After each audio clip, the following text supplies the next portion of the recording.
How's it going, everyone? This is Cameron Maynard, and I'm back again for my Week 5 video podcast response for JMC 602. As far as the first video about the top 10 digital trends for July 2024, I'd never thought about social media platforms on that deep of a level before. I'd never really thought about the advertising aspect of social media platforms, and I thought the material covered in the video was eye opening, interesting, and insightful. The guy in the video said in story number 6 that people's interest in news continues to decline, and I find this helpful because it serves as a reminder for me that while news interest may be declining in other places, I can do everything in my power as a journalist to make sure people's interest in news goes back up, even if it's not completely noticeable. For example, at my newspaper, I can make sure my news related stories are well written and keep the reader interested throughout the entire write up.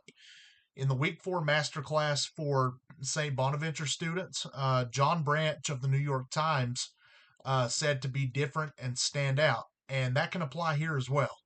As long as I stay true to my approach of being as efficient as possible when covering events and making sure my news stories are as interesting and accurate as possible, I think I've done my part in making news coverage interesting for people. Also, from the video, the guy mentions that data AI shows that the world spends more time playing Roblox than it does using some of the world's largest social media platforms. To me, social media platforms probably contain more important and useful information than anything on Roblox. I've never played Roblox and I don't plan to. I found this comment by the guy in the video helpful because, again, just as I can make people's interest in news coverage go up by putting out good news stories as a journalist, I can also take every measure possible to be as active and savvy with social media as possible when using apps like Facebook, X, and platforms of that nature.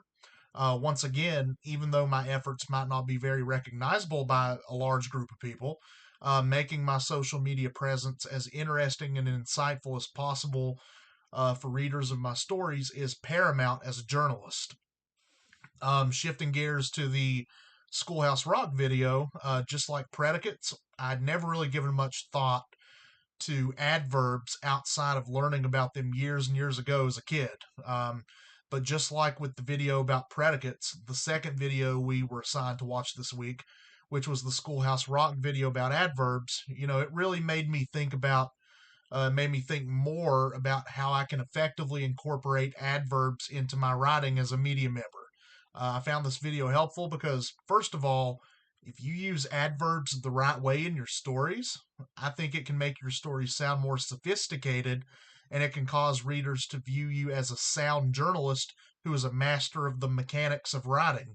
And another reason I found this video helpful is because whether it's adverbs, predicates, conjunctions, or whatever the case may be, we need to take the aspects of grammar seriously that we tend to not think about. It's easy to think about nouns, verbs, adjectives, and common forms of grammar like those, but I believe that also valuing the aspects of grammar that we don't normally think about regularly can help us as writers.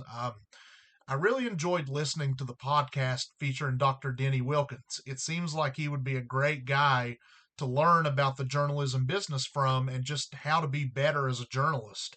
And all of my journalism professors here so far at St. Bonaventure and the professors for journalism I've had in the past at different schools have all been great. But I still think me or anybody would benefit from learning from someone like Dr. Wilkins. Early in the episode, he mentioned that he would like to be teaching students curiosity at this point in their careers. I found this very helpful because now I know that, the more curiosity we show as journalists, the better information and interviews we get, and the better stories we put out for our readers in turn. We as media members need to place a high emphasis on being curious if we want to succeed in this business. Also, in the podcast episode, Wilkins mentioned having a game plan. Well, we need to always have a game plan as journalists. One of the big goals for us is to publish stories that people want to read, right? Well, one way we can do that is going into every event we cover prepared, locked in, and focused with an effective plan of how we're going to cover it and get interviews with people, get statistics at games if we're covering a sporting event, and even type up the story after the event. I think that's easy for us to forget at times as journalists, but just like we always need to be curious, we always need to have a game plan as well.